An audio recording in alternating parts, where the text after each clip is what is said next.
அப்போஸ்தலனாகிய பவுல் கொரிந்தியருக்கு எழுதின முதலாம் நிருபம் 1ஆம் அதிகாரம். தேவனுடைய சித்தத்தினாலே இயேசு கிறிஸ்துவின் அப்போஸ்தலனாகும்படி அழைக்கப்பட்டவனாகிய பவுலும் சகோதரனாகிய சொஸ்தெனேயும் கொரிந்துவிலே கிறிஸ்து இயேசுவுக்குள் பரிசுத்தமாக்கப்பட்டவர்களாயும் பரிசுத்தவான்களாகும்படி அழைக்கப்பட்டவர்களுமாய் இருக்கிற தேவனுடைய சபைக்கும் எங்களுக்கும் தங்களுக்கும் ஆண்டவராய் இருக்கிற நம்முடைய கர்த்தராகிய இயேசு கிறிஸ்துவின் நாமத்தை எங்கும் தொழுது கொள்கிற அனைவருக்கும் எழுதுகிறதாவது, நம்முடைய பிதாவாகிய தேவனாலும் கர்த்தராகிய இயேசு கிறிஸ்துவினாலும் உங்களுக்கு கிருபையும் சமாதானமும் உண்டாவதாக. கிறிஸ்துவை பற்றிய சாட்சி உங்களுக்குள்ளே ஸ்திரப்படுத்தப்பட்டபடியே நீங்கள் இயேசு கிறிஸ்துவுக்குள்ளாய் எல்லா உபதேசத்திலும் எல்லா அறிவிலும் மற்றெல்லாவற்றிலும் சம்பூர்ணம் உள்ளவர்களாக்கப்பட்டிருக்கிறபடியால் அவர் மூலமாய் உங்களுக்கு அளிக்கப்பட்ட தேவ கிருபைக்காக நான் உங்களை குறித்து எப்பொழுதும் என் தேவனை ஸ்தோத்தரிக்கிறேன். அப்படியே நீங்கள் யாதொரு வரத்திலும் குறைவில்லாதவர்களாய் நம்முடைய கர்த்தராகிய இயேசு கிறிஸ்து வெளிப்படுவதற்கு காத்திருக்கிறீர்கள். நம்முடைய கர்த்தராகிய இயேசு கிறிஸ்துவின் நாளிலே நீங்கள் குற்றம் சாட்டப்படாதவர்களாய் இருக்கும்படி முடிவு பரியந்தம் அவர் உங்களை ஸ்திரப்படுத்துவார். தம்முடைய குமாரனும் நம்முடைய கர்த்தருமாய் இருக்கிற இயேசு கிறிஸ்துவனுடனே ஐக்கியமாய் இருப்பதற்கு உங்களை அழைத்த தேவன் உண்மையுள்ளவர்.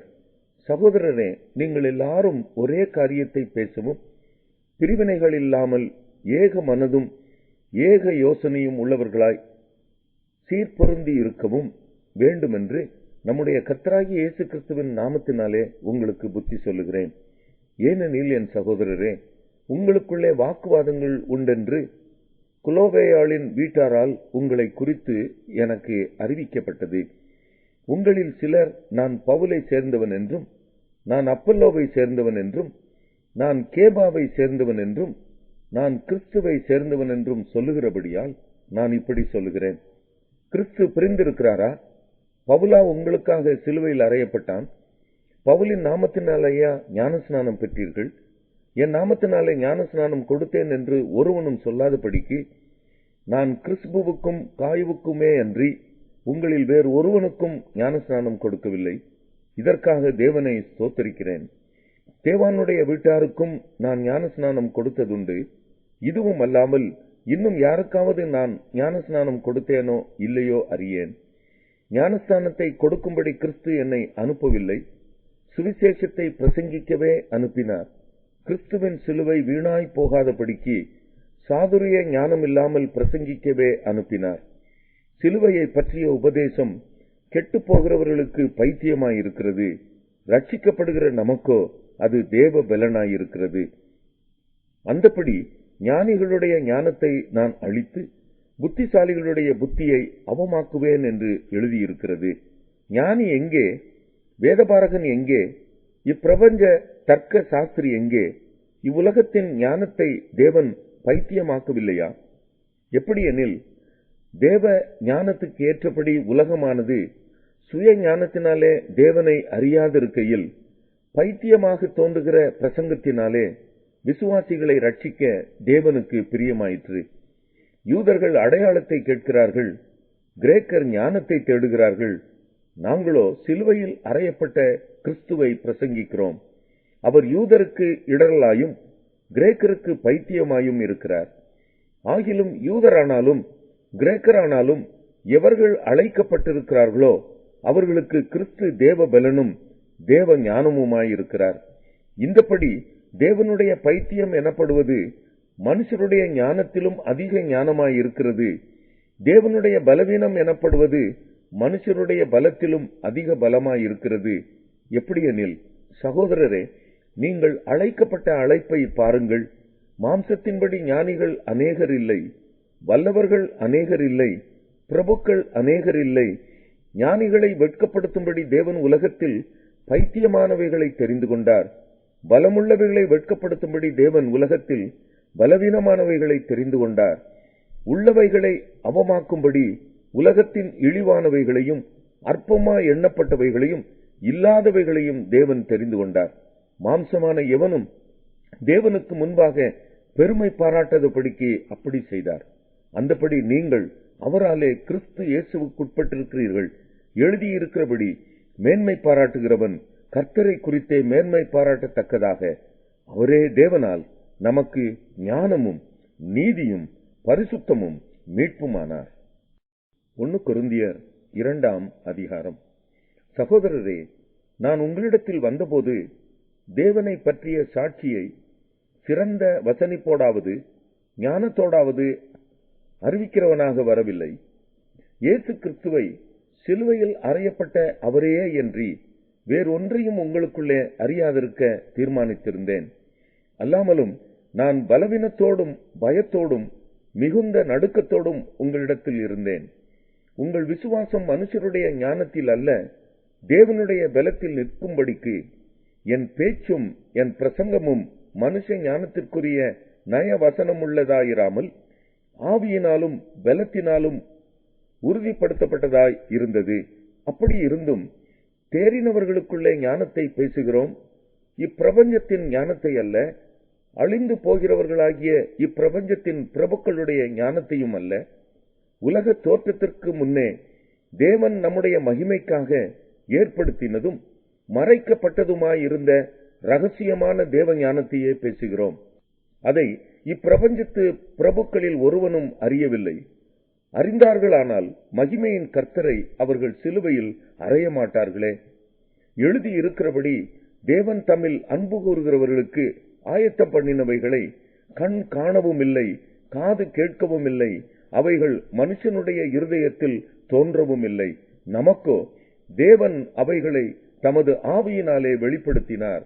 அந்த ஆவியானவர் எல்லாவற்றையும் தேவனுடைய ஆழங்களையும் ஆராய்ந்திருக்கிறார். மனுஷனில் உள்ள ஆவியே அன்றி மனுஷரில் எவன் மனுஷனுக்குரியவைகளை அறிவான்? அப்படி போல தேவனுடைய ஆவியே அன்றி ஒருவனும் தேவனுக்குரியவைகளை அறிய மாட்டான்.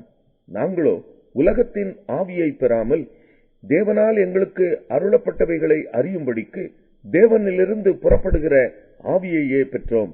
அவைகளை நாங்கள் மனுஷ ஞானம் போதிக்கிற வார்த்தைகளாலே பேசாமல் பரிசுத்த ஆவி போதிக்கிற வார்த்தைகளாலே பேசி ஆவிக்குரியவைகளை ஆவிக்குரியவைகளோடு சம்பந்தப்படுத்தி காண்பிக்கிறோம். ஜென்ம சுவாபமான மனுஷனோ தேவனுடைய ஆவிக்குரியவைகளை ஏற்றுக்கொள்ளான். அவைகள் அவனுக்கு பைத்தியமாக தோன்றும். அவைகள் ஆவிக்கேற்ற பிரகாரமாய் ஆராய்ந்து நிதானிக்கப்படுகிறவைகளானதால் அவைகளை அறியவும் மாட்டான்.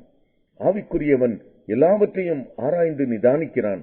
ஆனாலும் அவன் மற்றொருவனாலும் ஆராய்ந்து நிதானிக்கப்படான். கர்த்தருக்கு போதிக்கத்தக்கதாக அவருடைய சிந்தையை அறிந்தவன் யார்? எங்களுக்கோ கிறிஸ்துவின் சிந்தை உண்டாயிருக்கிறது. 1 கொரிந்தியர் 3ஆம் அதிகாரம்.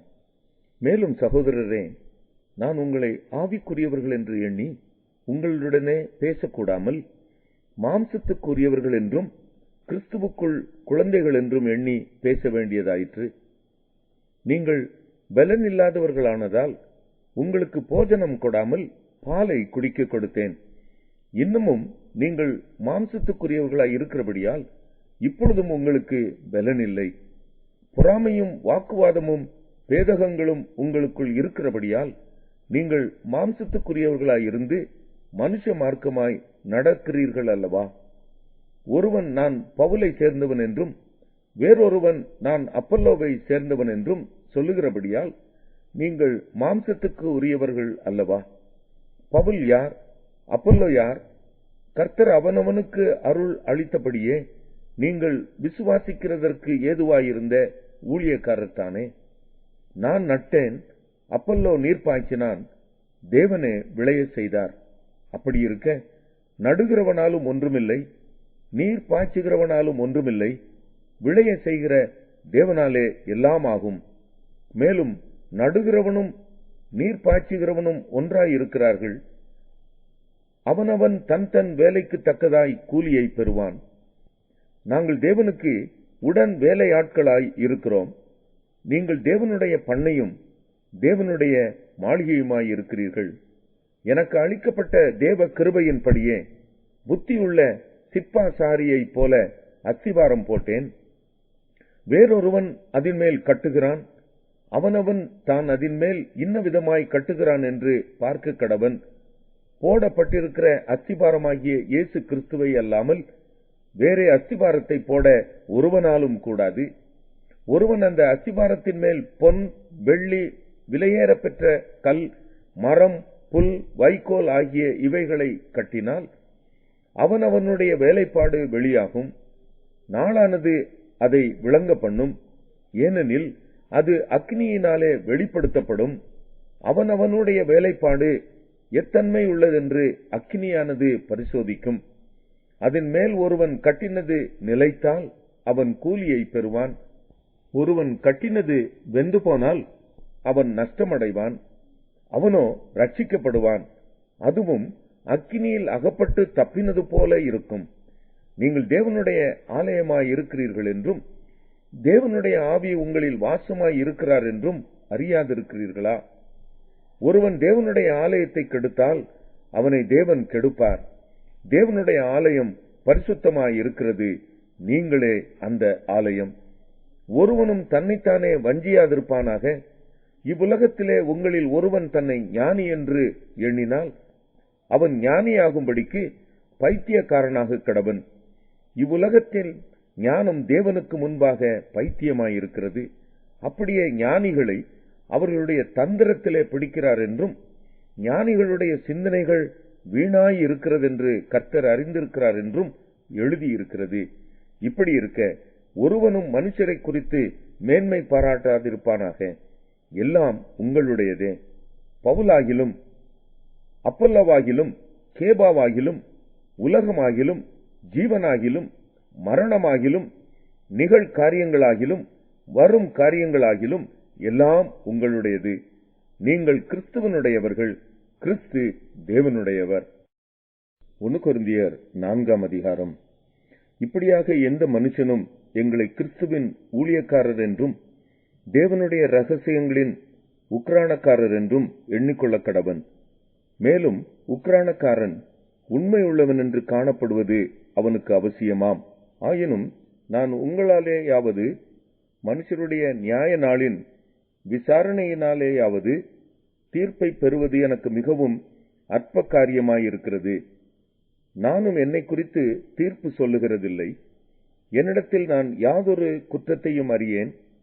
ஆகிலும் அதனாலே நான் நீதிமானாகிறதில்லை. என்னை நியாயம் விசாரிக்கிறவர் கர்த்தரே. ஆனதால் கர்த்தர் வருமளவும் நீங்கள் காலத்துக்கு முன்னே யாதொன்றை குறித்தும் தீர்ப்பு சொல்லாதிருங்கள். இருளில் மறைந்திருக்கிறவைகளை அவர் வெளியரங்கமாக்கி இருதயங்களின் யோசனைகளையும் வெளிப்படுத்துவார்.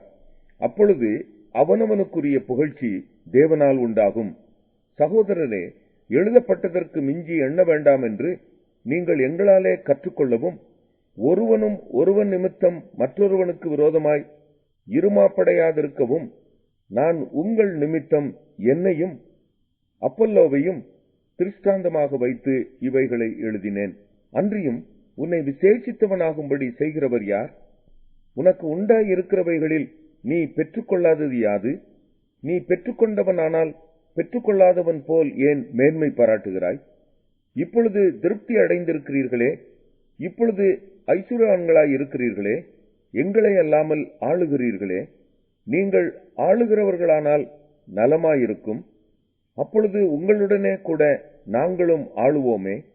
எங்களுக்கு தோன்றுகிறபடி தேவன் அப்போஸ்தலர்களாகிய எங்களை மரணத்துக்கு குறிக்கப்பட்டவர்கள் போல கடைசியானவர்களாய் காணப்பட பண்ணினார். நாங்கள் உலகத்துக்கும் தூதருக்கும் மனுஷருக்கும் வேடிக்கையானோம். நாங்கள் கிறிஸ்துவின் நிமித்தம் பைத்தியக்காரர், நீங்கள் கிறிஸ்துவில் புத்திசாலிகள். நாங்கள் பலவீனர், நீங்கள் பலவான்கள். நீங்கள் கனவான்கள், நாங்கள் கனவீனர். இந்நேரம் வரைக்கும் பசியுள்ளவர்களும் தாகமுள்ளவர்களும் நிர்வாணிகளும் குட்டுண்டவர்களும் தங்க இடமில்லாதவர்களுமாயிருக்கிறோம். எங்கள் கைகளினாலே வேலை செய்து பாடுபடுகிறோம். வையப்பட்டு ஆசீர்வதிக்கிறோம். துன்பப்பட்டு சகிக்கிறோம். தூஷிக்கப்பட்டு வேண்டிக் கொள்ளுகிறோம்.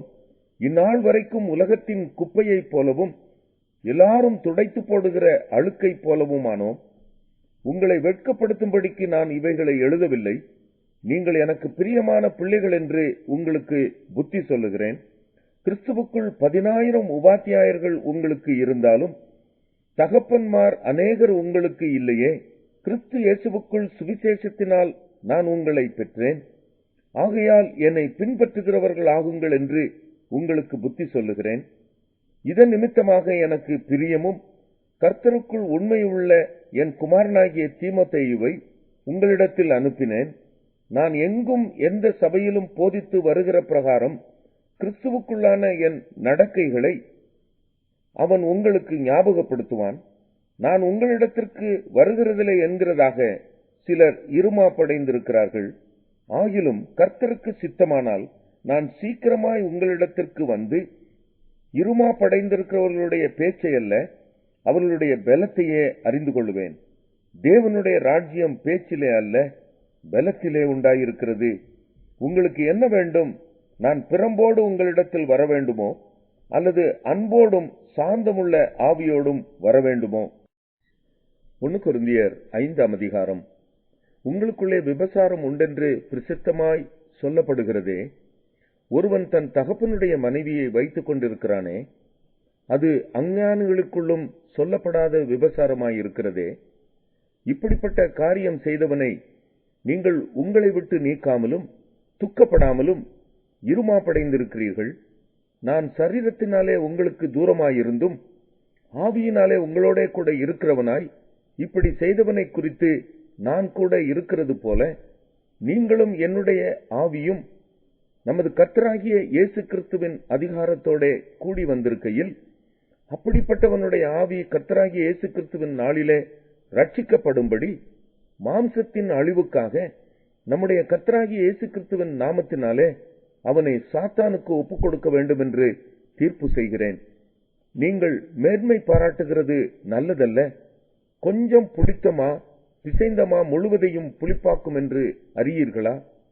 ஆகையால் நீங்கள் புளிப்பில்லாதவர்களாய் இருக்கிறபடியே புதிதாய் பிசைந்த மாவாய் இருக்கும்படிக்கு பழைய புளித்த மாவை புறம்பே கழித்து போடுங்கள். ஏனெனில் நம்முடைய பஸ்காவாகிய கிறிஸ்து நமக்காக பலியிடப்பட்டிருக்கிறாரே. ஆதலால் பழைய புளித்த மாவோடே அல்ல, துர்க்குணம் பொல்லாப்பு என்னும் புளித்த மாவோடும் அல்ல, துப்புரவு உண்மை என்னும் புளிப்பில்லாத அப்பத்தோடே பண்டிகையை ஆசரிக்க கடவோம். விபசாரக்காரரோட கலந்திருக்க கூடாதென்று நிருபத்தில் உங்களுக்கு எழுதினேன். ஆனாலும் இவ்வுலகத்தில் உள்ள விபசாரக்காரர், பொருளாசைக்காரர், கொள்ளைக்காரர், விக்கிரக ஆராதனைக்காரர் இவர்களோடு எவ்வளவும் கலந்திருக்க கூடாதென்று நான் எழுதவில்லை. அப்படியானால் நீங்கள் உலகத்தை விட்டு நீங்கி போக வேண்டியதாய் இருக்குமே. நான் உங்களுக்கு எழுதினது என்னவென்றால், சகோதரன் என்னப்பட்ட ஒருவன் விபசாரக்காரனாயாவது, பொருளாசைக்காரனாயாவது, விக்கிரக ஆராதனைக்காரனாயாவது, உதாசீனாயாவது, வெறியனாயாவது, கொள்ளைக்காரனையாவது இருந்தால் அவனோட கலந்திருக்க கூடாது. அப்படிப்பட்டவனுடனே கூட புசிக்கவும் கூடாது. புறம்பே இருக்கிறவர்களை குறித்து தீர்ப்பு செய்கிறது என் காரியமா? உள்ளே இருக்கிறவர்களை குறித்தல்லவோ நீங்கள் தீர்ப்பு செய்கிறீர்கள். புறம்பே இருக்கிறவர்களை குறித்து தேவனே தீர்ப்பு செய்வார். ஆகையால் அந்த பொல்லாதவனை உங்களை விட்டு தள்ளி போடுங்கள். 1 கொரிந்தியர் 6ஆம் அதிகாரம். உங்களில் ஒருவனுக்கு வேறொருவனோடு வழக்குண்டானால் வழக்காடும்படி அவன் பரிசுத்தவான்களிடத்தில் போகாமல் அநீதக்காரரிடத்தில் போக துணிகிறது என்ன? பரிசுத்தவான்கள் உலகத்தை நியாயம் தீர்ப்பார்கள் என்று அறியீர்களா? உலகம் உங்களால் நியாயம் தீர்க்கப்படுவதாயிருக்க அற்ப வழக்குகளை தீர்க்க நீங்கள் அபாத்திரரா? தேவதூதர்களையும் நியாயம் தீர்ப்போம் என்று அறியீர்களா? அப்படி இருக்க இந்த ஜீவனுக்கேற்றவைகளை நீங்கள் தீர்த்து கொள்ளக்கூடாது இருக்கிறது எப்படி? இந்த ஜீவனுக்கேற்ற வழக்குகள் உங்களுக்கு இருந்தால் தீர்ப்பு செய்கிறதற்கு சபையில் அற்பமாய் எண்ணப்பட்டவர்களை நியமித்துக் கொள்ளுங்கள். உங்களுக்கு வெட்கம் உண்டாகும்படி இதை சொல்லுகிறேன். சகோதரனுக்கும் உண்டான வழக்கை தீர்க்கத்தக்க விவேகி ஒருவனாகிலும் உங்களுக்குள் இல்லையா? சகோதரன் வழக்காடுகிறான், அவிசுவாசிகளுக்கு முன்பாகவும் அப்படி செய்கிறான். நீங்கள் ஒருவரோடொருவர் வழக்காடுகிறது எவ்விதத்திலும் குற்றமாயிருக்கிறது. அப்படி செய்கிறதை விட நீங்கள் ஏன் அநியாயத்தை சகித்துக் கொள்ளுகிறதில்லை? ஏன் நஷ்டத்தை பொறுத்துக் கொள்ளுகிறதில்லை? நீங்களே அநியாயம் செய்கிறீர்கள், நஷ்டப்படுத்துகிறீர்கள், சகோதரருக்கும் அப்படி செய்கிறீர்களே. அநியாயக்காரர் தேவனுடைய ராஜ்யத்தை சுதந்தரிப்பதில்லை என்று அறியீர்களா? வஞ்சிக்கப்படாதிருங்கள். வேசி மார்க்கத்தாரும் விக்கிரக ஆராதனைக்காரரும் விபச்சாரக்காரரும் சுய புணர்ச்சிக்காரரும் ஆண் புணர்ச்சிக்காரரும் திருடரும் பொருளாசைக்காரரும் வெறியரும் உதாசீனரும் கொள்ளைக்காரரும் தேவனுடைய ராஜ்யத்தை சுதந்தரிப்பதில்லை. உங்களில் சிலர் இப்படிப்பட்டவர்களாய் இருந்தீர்கள். ஆயினும் கர்த்தராகிய இயேசுவின் நாமத்தினாலும் நமது தேவனுடைய ஆவியினாலும் கழுவப்பட்டீர்கள், பரிசுத்தமாக்கப்பட்டீர்கள், நீதிமான்களாக்கப்பட்டீர்கள். எல்லாவற்றையும் அனுபவிக்க எனக்கு அதிகாரம் உண்டு. ஆகிலும் எல்லாம் தகுதியாயிராது. எல்லாவற்றையும் அனுபவிக்க எனக்கு அதிகாரம் உண்டு. ஆகிலும் நான் ஒன்றிற்கும் அடிமைப்பட மாட்டேன். வயிற்றுக்கு போஜனமும் போஜனத்துக்கு வயிறும் ஏற்கும். ஆனாலும் தேவன் இதையும் அதையும் அழிய பண்ணுவார். சரீரமோ வேசித்தனத்திற்கு அல்ல, கர்த்தருக்கே உரியது. கர்த்தரும் சரீரத்திற்கு உரியவர். தேவன் கர்த்தரை எழுப்பினாரே, நம்மையும் தமது வல்லமையினாலே எழுப்புவார். உங்கள் சரீரங்கள் கிறிஸ்துவின் அவயவங்கள் என்று அறியீர்களா? அப்படி இருக்க நான் கிறிஸ்துவின் அவயவங்களை வேசியின் அவயவங்களாக்கலாமா? அப்படி செய்யலாகாதே. வேசியோடு இசைந்திருக்கிறவன் அவளுடனே கூட ஒரே சரீரமாயிருக்கிறான் என்று அறியீர்களா? இருவரும் ஒரே மாம்சமாய் இருப்பார்கள் என்று சொல்லி இருக்கிறதே. அப்படியே கர்த்தரோடு இசைந்திருக்கிறவனும் அவருடனே ஒரே ஆவியாயிருக்கிறான். வேசித்தனத்திற்கு விலகி ஓடுங்கள். மனுஷன் செய்கிற எந்த பாவமும் சரீரத்திற்கு புறம்பாயிருக்கும். வேசித்தனம் செய்கிறவனோ தன் சுய சரீரத்திற்கு விரோதமாய் பாவம் செய்கிறான். உங்கள் சரீரமானது நீங்கள் தேவனாலே பெற்றும் உங்களில் தங்கியும் இருக்கிற பரிசுத்த ஆவியினுடைய ஆலயமாயிருக்கிறதென்றும் நீங்கள் உங்களுடையவர்கள் அல்லவென்றும் அறியீர்களா? கிரயத்திற்கு கொல்லப்பட்டீர்களே. ஆகையால் தேவனுக்கு உடையவைகளாகிய உங்கள் சரீரத்தினாலும் உங்கள் ஆவியினாலும் தேவனை மகிமைப்படுத்துங்கள். 1 கொரிந்தியர் 7ஆம் அதிகாரம். நீங்கள் எனக்கு எழுதின காரியங்களை குறித்து நான் எழுதுகிறது என்னவென்றால், ஸ்திரீயை தொடாமல் இருக்கிறது மனுஷனுக்கு நல்லது. ஆகிலும் வேசித்தனம் இராதபடிக்கு அவனவன் தன் சொந்த மனைவியையும் அவள் தன் சொந்த புருஷனையும் உடையவர்களாய் இருக்க வேண்டும். புருஷன் தன் மனைவிக்கு செய்ய வேண்டிய கடமையை செய்ய கடவன். அப்படியே மனைவியும் தன் புருஷனுக்கு செய்ய கடவள். மனைவியானவள் தன் சுய சரீரத்திற்கு அதிகாரி அல்ல, புருஷனே அதற்கு அதிகாரி.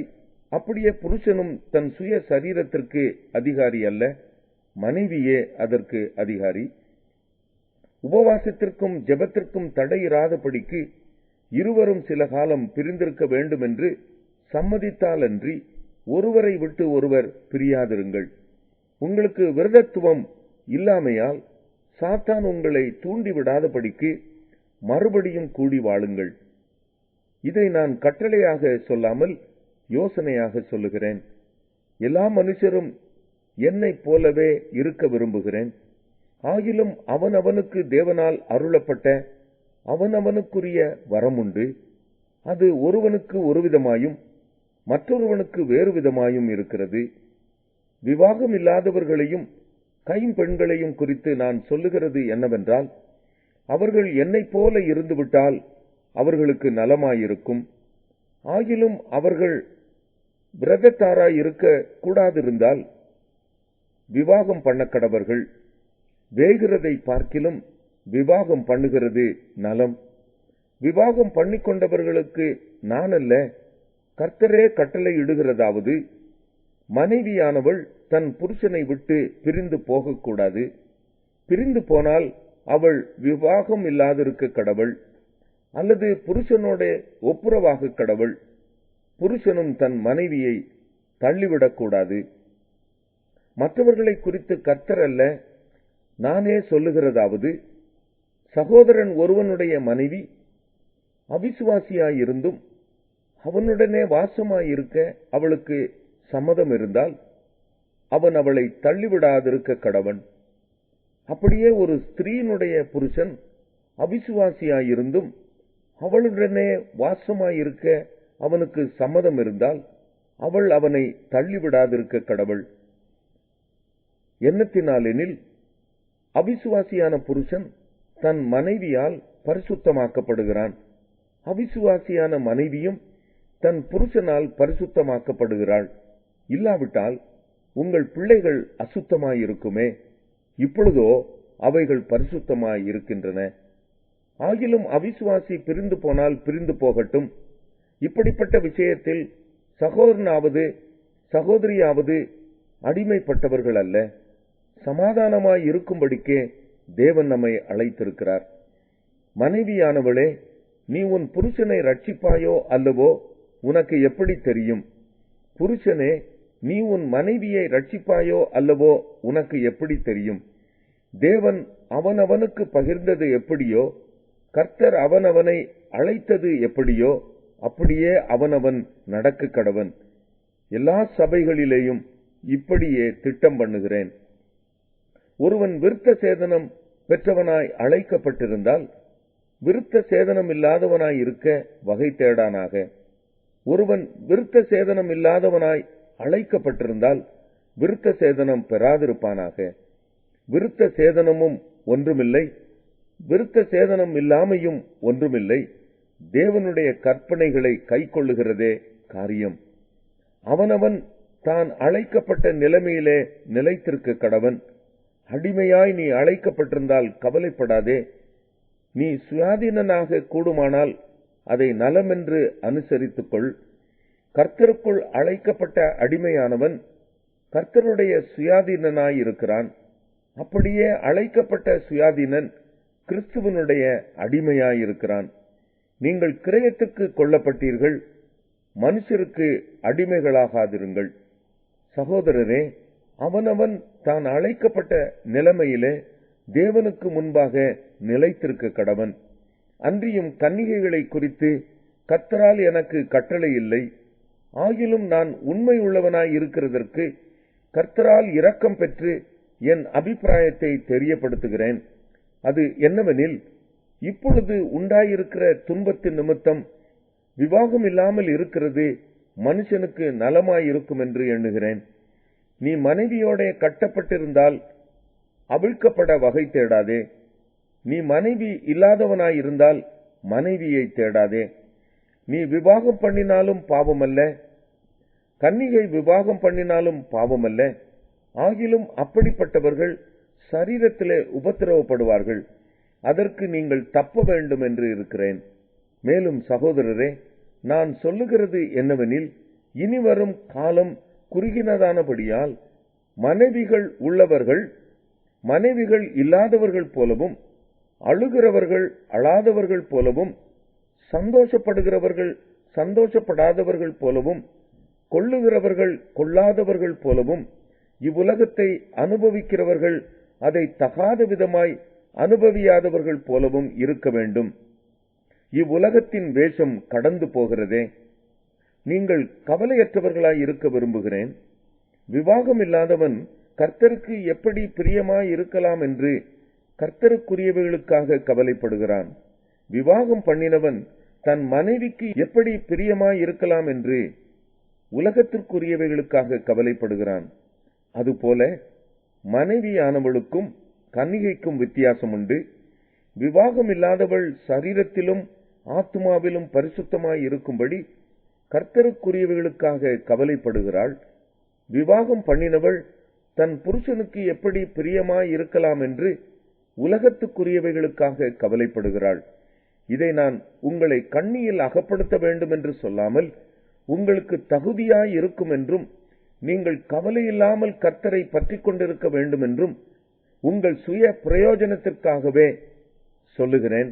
ஆகிலும் ஒருவன் தன் புத்திரரின் கன்னிகை பருவம் கடந்து போனதினாலே அவள் விவாகம் பண்ணாமல் இருப்பது அவளுக்கு தகுதி அல்லவென்றும், அவள் விவாகம் பண்ணுவது அவசியம் என்றும் நினைத்தால் அவன் தன் மனதின்படி செய்ய கடவன்.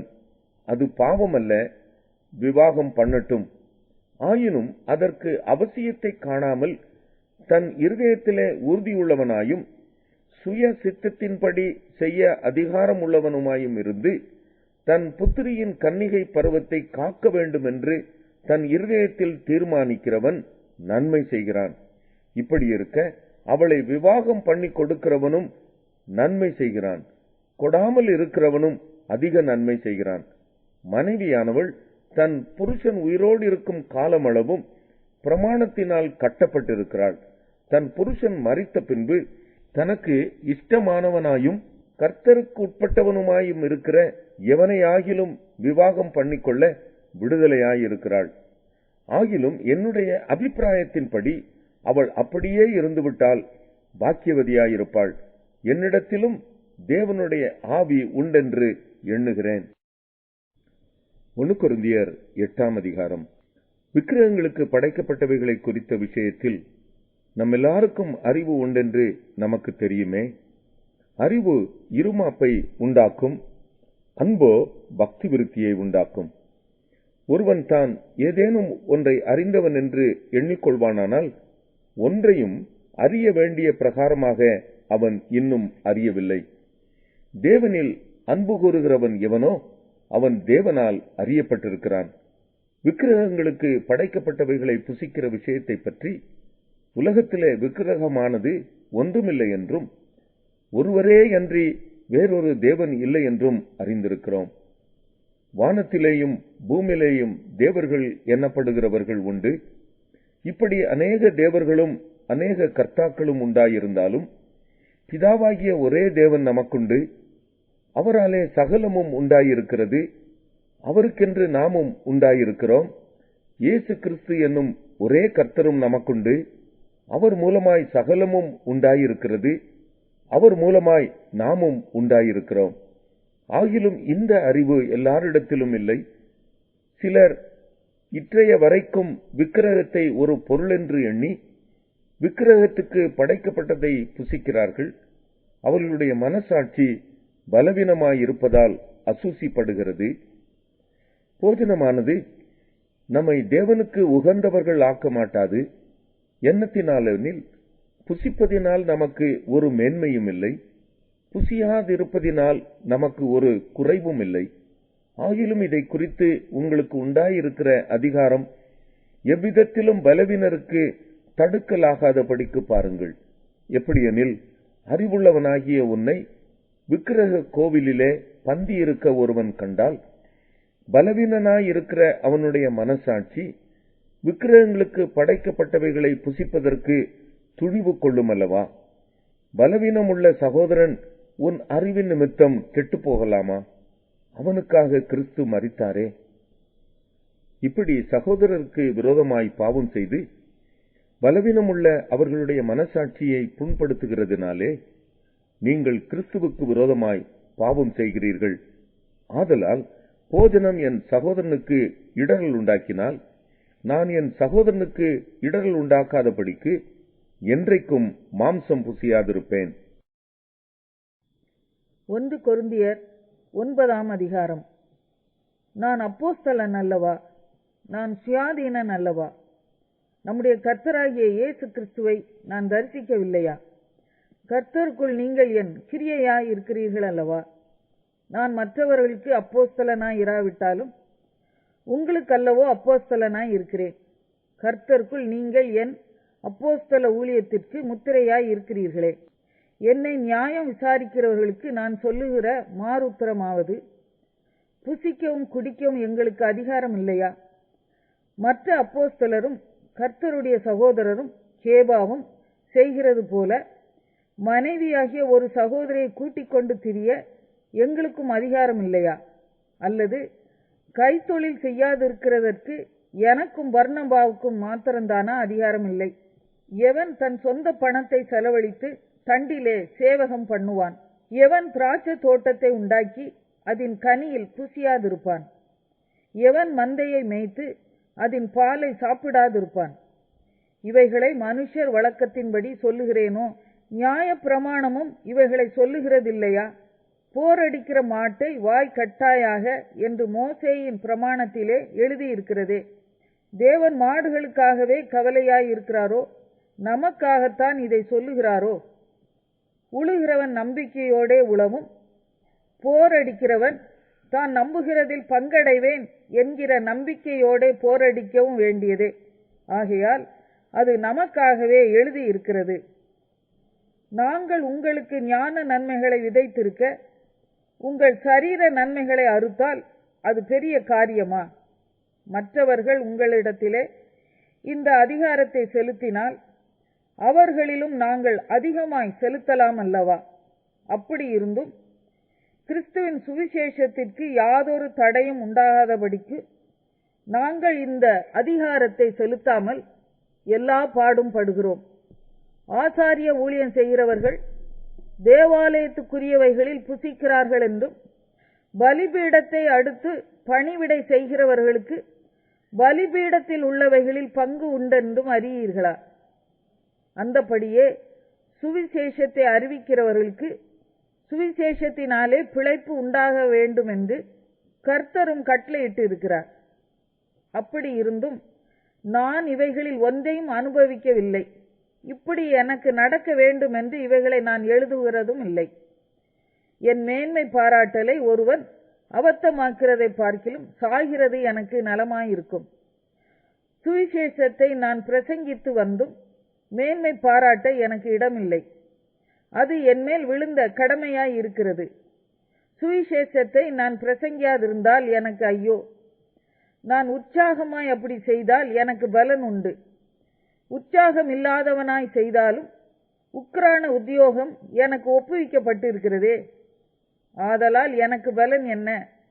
நான் சுவிசேஷத்தை பிரசங்கிக்கையில் அதை பற்றி எனக்கு உண்டாயிருக்கிற அதிகாரத்தை முற்றிலும் செலுத்தாமல் கிறிஸ்துவின் சுவிசேஷத்தை செலவில்லாமல் ஸ்தாபிப்பதே எனக்கு பலன். நான் ஒருவருக்கும் அடிமைப்படாதவனாய் இருந்தும் நான் அதிக ஜனங்களை ஆதாயப்படுத்திக் கொள்ளும்படிக்கு என்னைத்தானே எல்லாருக்கும் அடிமையாக்கினேன். யூதரை ஆதாயப்படுத்திக் கொள்ளும்படிக்கு யூதருக்கு யூதனைப் போலவும், நியாயப்பிரமாணத்துக்கு கீழ்ப்பட்டவர்களை ஆதாயப்படுத்திக் கொள்ளும்படிக்கு நியாயப்பிரமாணத்துக்கு கீழ்ப்பட்டவனைப் போலவும் ஆனேன். நியாயப்பிரமாணம் இல்லாதவர்களை ஆதாயப்படுத்திக் கொள்ளும்படிக்கு அவர்களுக்கு நியாயப்பிரமாணம் இல்லாதவனைப் போலவும் ஆனேன். அப்படி இருந்தும் நான் தேவனுக்கு முன்பாக நியாயப்பிரமாணம் இல்லாதவனாய் இராமல் கிறிஸ்துவின் பிரமாணத்துக்குள்ளானவனாய் இருக்கிறேன். பலவீனரை ஆதாயப்படுத்திக் கொள்ளும்படிக்கு பலவீனருக்கு பலவீனனைப் போலானேன். எப்படியாகிலும் சிலரை ரட்சிக்கும்படிக்கு நான் எல்லாருக்கும் எல்லாம் ஆனேன். சுவிசேஷத்தில் நான் உடன் பங்காளி ஆகும்படிக்கு அதன் நிமித்தமே இப்படி செய்கிறேன். பந்தய சாலையில் ஓடுகிறவர்கள் எல்லாரும் ஓடுவார்கள், ஆகிலும் ஒருவனே பந்தயத்தை பெறுவான் என்று அறியீர்களா? நீங்கள் பெற்றுக்கொள்ளத்தக்கதாக ஓடுங்கள். பந்தயத்துக்கு போராடுகிற யாவரும் எல்லாவற்றிலேயும் இச்சையடக்கமாய் இருப்பார்கள். அவர்கள் அழிவுள்ள கிரீடத்தை பெறும்படிக்கு அப்படி செய்கிறார்கள். நாமோ அழிவில்லாத கிரீடத்தை பெறும்படிக்கு அப்படி செய்கிறோம். ஆதலால் நான் நிச்சயமில்லாதவனாக ஓடேன், ஆகாயத்தை அடிக்கிறவனாக சிலம்பம் பண்ணேன். மற்றவர்களுக்கு பிரசங்கம் பண்ணுகிற நான் தானே ஆகாதவனாய் போகாதபடிக்கு என் சரீரத்தை ஒடுக்கி கீழ்ப்படுத்துகிறேன். 1 கொரிந்தியர் 10ஆம் அதிகாரம். இப்படி இருக்க சகோதரரே, நீங்கள் எவைகளை அறிய வேண்டுமென்று இருக்கிறேன் என்றால், நம்முடைய பிதாக்கள் எல்லாரும் மேகத்துக்கு கீழாயிருந்தார்கள். எல்லாரும் சமுத்திரத்தின் வழியாய் நடந்து வந்தார்கள். எல்லாரும் மோசேக்குள்ளாக மேகத்தினாலும் சமுத்திரத்தினாலும் ஞானஸ்நானம் பண்ணப்பட்டார்கள். எல்லாரும் ஒரே ஞான போஜனத்தை புசித்தார்கள். எல்லாரும் ஒரே ஞானபானத்தை குடித்தார்கள். எப்படியெனில் அவர்களோட கூட சென்ற ஞான கன்மலையின் தண்ணீரை குடித்தார்கள். அந்த கன்மலை கிறிஸ்துவே. அப்படி இருந்தும் அவர்களில் அதிகமான பேர்களிடத்தில் தேவன் பிரியமாய் இருந்ததில்லை. ஆதலால் வனாந்தரத்திலே அவர்கள் அழிக்கப்பட்டார்கள். அவர்கள் இச்சித்தது போல நாமும் பொல்லாங்கானவைகளை இச்சியாதபடிக்கு இவைகள் நமக்கு திருஷ்டாந்தங்களாய் இருக்கிறது. ஜனங்கள் புசிக்கவும் குடிக்கவும் உட்கார்ந்து விளையாட எழுந்திருந்தார்கள் என்று எழுதியிருக்கிறபடி அவர்களில் சிலர் விக்கிரக ஆராதனைக்காரர் ஆனது போல நீங்களும் ஆகாதிருங்கள். அவர்களில் சிலர் வேசித்தனம் பண்ணி ஒரே நாளில் 23,000 பேர் விழுந்து போனார்கள்.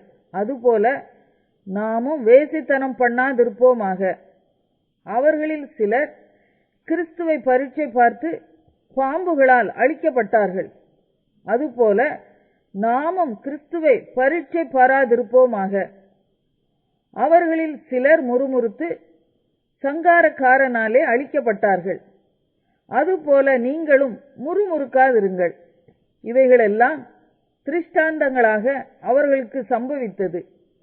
உலகத்தின் முடிவு காலத்தில் உள்ள நமக்கு எச்சரிப்புண்டாகும்படி எழுதப்பட்டும் இருக்கிறது. இப்படி இருக்க தன்னை நிற்கிறவன் என்று எண்ணுகிறவன் விழாதபடிக்கு எச்சரிக்கையாய் இருக்க கடவன். மனுஷருக்கு நேரிடுகிற சோதனையே அல்லாமல் வேறே சோதனை உங்களுக்கு நேரிடவில்லை. தேவன் உண்மை உள்ளவராய் இருக்கிறார். உங்கள் திராணிக்கு மேலாக நீங்கள் சோதிக்கப்படுகிறதற்கு அவர் இடம் கொடாமல் சோதனை தாங்கத்தக்கதாக சோதனையோடு கூட அதற்கு தப்பிக்கொள்ளும்படியான போக்கையும் உண்டாக்குவார். ஆகையால் எனக்கு பிரியமானவர்களே, விக்கிரக ஆராதனைக்கு விலகி ஓடுங்கள். உங்களை புத்திமான்கள் என்று எண்ணி பேசுகிறேன். நான் சொல்லுகிறதை நீங்களே நிதானித்து பாருங்கள். நாம் ஆசீர்வதிக்கிற ஆசீர்வாதத்தின் பாத்திரம் கிறிஸ்துவனுடைய இரத்தத்தின் ஐக்கியமாய் இருக்கிறதல்லவா? நாம் பிட்கிற அப்பம் கிறிஸ்துவனுடைய சரீரத்தின் ஐக்கியமாய் இருக்கிறதல்லவா? அந்த ஒரே அப்பத்தில் நாம் எல்லாரும் பங்கு பெறுகிறபடியால் அநேகரான நாம் ஒரே அப்பமும் ஒரே சரீரமுமாய் இருக்கிறோம். மாம்சத்தின்படியான இஸ்ரவேலரை பாருங்கள். பலிகளை புசிக்கிறவர்கள் பலிபீடத்தோடே ஐக்கியமாய் இருக்கிறார்கள் அல்லவா? இப்படி இருக்க விக்கிரகம் ஒரு பொருள் என்றும் விக்கிரகத்துக்கு படைக்கப்பட்டது ஒரு பொருள் என்றும் நான் சொல்லுகிறேனோ? அஞ்ஞானிகள் பலியிடுகிறவர்களை தேவனுக்கல்ல பேய்களுக்கே பலியிடுகிறார்கள் என்று சொல்லுகிறேன். நீங்கள் பேய்களோட ஐக்கியமாய் இருக்க எனக்கு மனதில்லை. நீங்கள் கர்த்தருடைய பாத்திரத்திலும் பேய்களுடைய பாத்திரத்திலும் பானம் பண்ணக்கூடாதே. நீங்கள் கர்த்தருடைய போஜன பந்திக்கும் பேய்களுடைய போஜன பந்திக்கும் பங்குள்ளவர்களாய் இருக்கக்கூடாதே. நாம் கர்த்தருக்கு எரிச்சலை மூட்டலாமா? அவரிலும் நாம் பலவான்களா? எல்லாவற்றையும் அனுபவிக்க எனக்கு அதிகாரம் உண்டு. ஆகிலும் எல்லாம் தகுதியாயிராது. எல்லாவற்றையும் அனுபவிக்க எனக்கு அதிகாரம் உண்டு. ஆகிலும் எல்லாம் பக்தி விருத்தியை உண்டாக்காது. ஒவ்வொருவனும் தன் சுய பிரயோஜனத்தை தேடாமல் பிறனுடைய பிரயோஜனத்தை தேடக்கடவன். கடையிலே விற்கப்படுகிற எதையும் வாங்கி புசியுங்கள். மனசாட்சி நிமித்தம் நீங்கள் ஒன்றையும் விசாரிக்க வேண்டியதில்லை. பூமியும் அதன் நிறைவும் கர்த்தருடையது. அன்றியும் அவிசுவாசிகளில் ஒருவன் உங்களை விருந்துக்கு அழைக்கும் போது போக உங்களுக்கு மனதிருந்தால் மனசாட்சி நிமித்தம் ஒன்றையும் விசாரியாமல் உங்கள் முன் வைக்கப்படுகிற எதையும் புசியுங்கள். ஆயினும் இது விக்கிரகங்களுக்கு படைக்கப்பட்டதென்று ஒருவன் உங்களுக்கு சொன்னால் அப்படி அறிவித்தவன் நிமித்தமும் மனசாட்சி நிமித்தமும் புசியாதிருங்கள். பூமியும் அதன் நிறைவும் கர்த்தருடையது. உன்னுடைய மனசாட்சியை குறித்து நான் இப்படி சொல்லாமல் மற்றொருவனுடைய மனசாட்சியை குறித்தே சொல்லுகிறேன். என் சுயாதீனம் மற்றொருவனுடைய மனசாட்சியினாலே குற்றமாய் எண்ணப்பட வேண்டுவதென்ன? மேலும் நான் அதை ஸ்தோத்தரிப்புடனே அனுபவித்தால் ஸ்தோத்தரித்து அனுபவிக்கிற பொருளை குறித்து நான் தூஷிக்கப்படுவானேன்? ஆகையால் நீங்கள் புசித்தாலும் குடித்தாலும் எதை செய்தாலும் எல்லாவற்றையும் தேவனுடைய மகிமைக்கென்று செய்யுங்கள். நான் என் சுய பிரயோஜனத்தை தேடாமல் அநேகருடைய பிரயோஜனத்தை தேடி அவர்கள் ரட்சிக்கப்படும்படிக்கு எவ்விதத்திலும் எல்லாருக்கும் பிரியமாய் நடக்கிறது போல நீங்களும் யூதருக்கும் கிரேக்கருக்கும் தேவனுடைய சபைக்கும் இடரல் அற்றவர்களாய் இருங்கள். 1 கொரிந்தியர் 11ஆம் அதிகாரம். நான் கிறிஸ்துவை பின்பற்றுகிறது போல நீங்கள் என்னை பின்பற்றுகிறவர்களாய் இருங்கள்.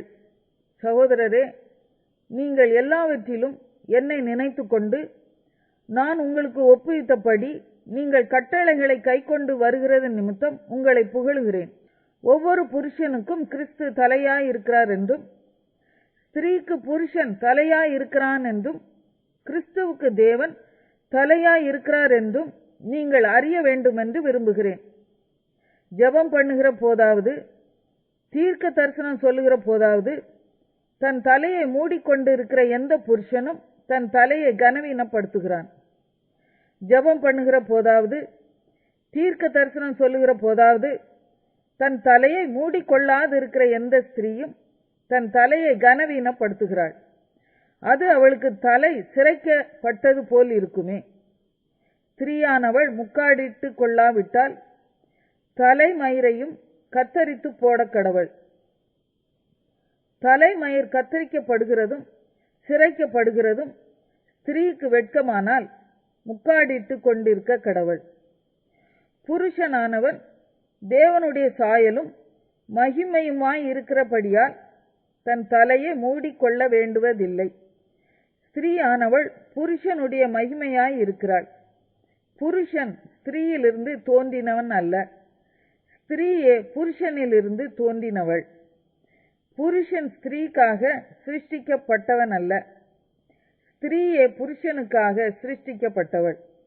ஆகையால் தூதர்களின் நிமித்தம் ஸ்திரீயானவள் தலையின் மேல் முக்காடிட்டு கொள்ள வேண்டும். ஆகிலும் கர்த்தருக்குள் ஸ்திரீ இல்லாமல் புருஷனும் இல்லை, புருஷன் இல்லாமல் ஸ்திரீயும் இல்லை.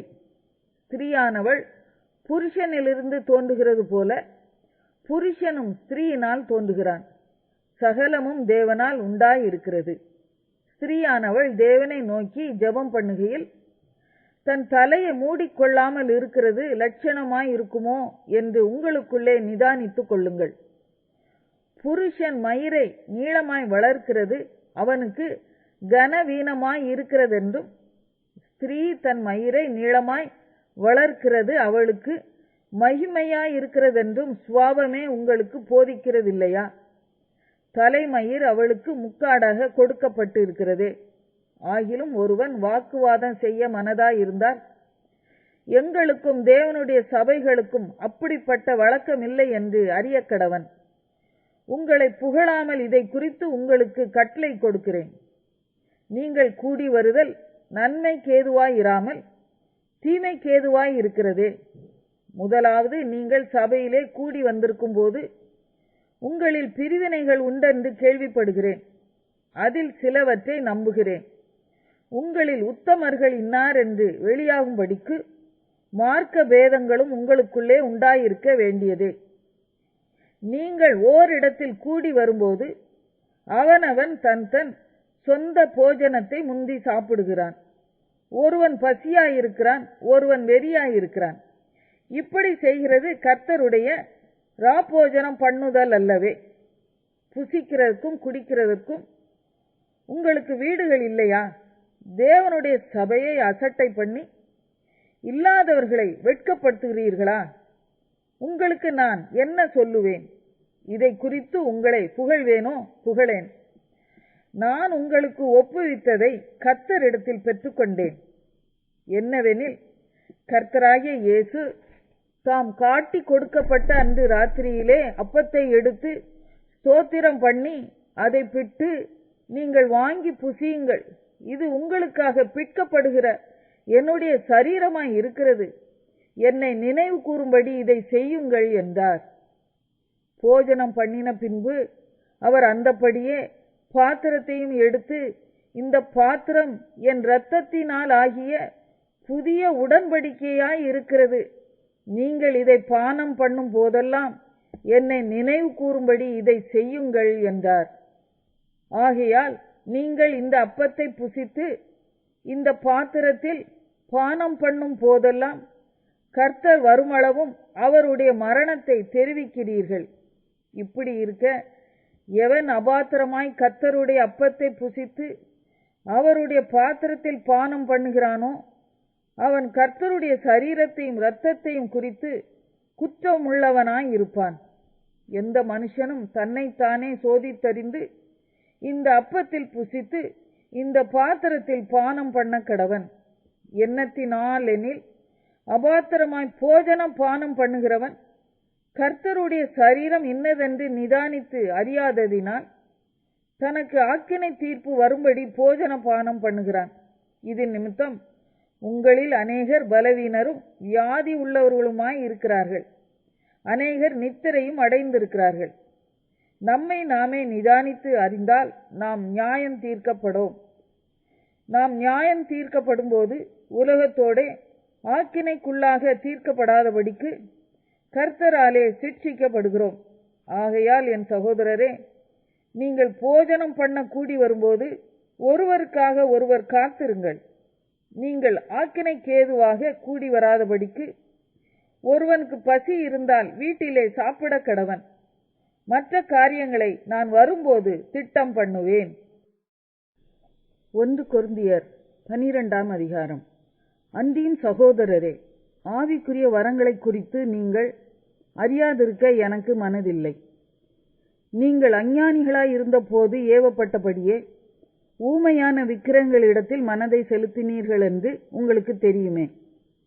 ஆதலால் தேவனுடைய ஆவியினாலே பேசுகிற எவனும் இயேசுவை சபிக்கப்பட்டவன் என்று சொல்ல மாட்டான் என்றும், பரிசுத்த ஆவியினாலே அன்றி இயேசுவை கர்த்தர் என்று ஒருவனும் சொல்லக்கூடாதென்றும் உங்களுக்கு தெரிவிக்கிறேன். வரங்களில் வித்தியாசங்கள் உண்டு, ஆவியானவர் ஒருவரே.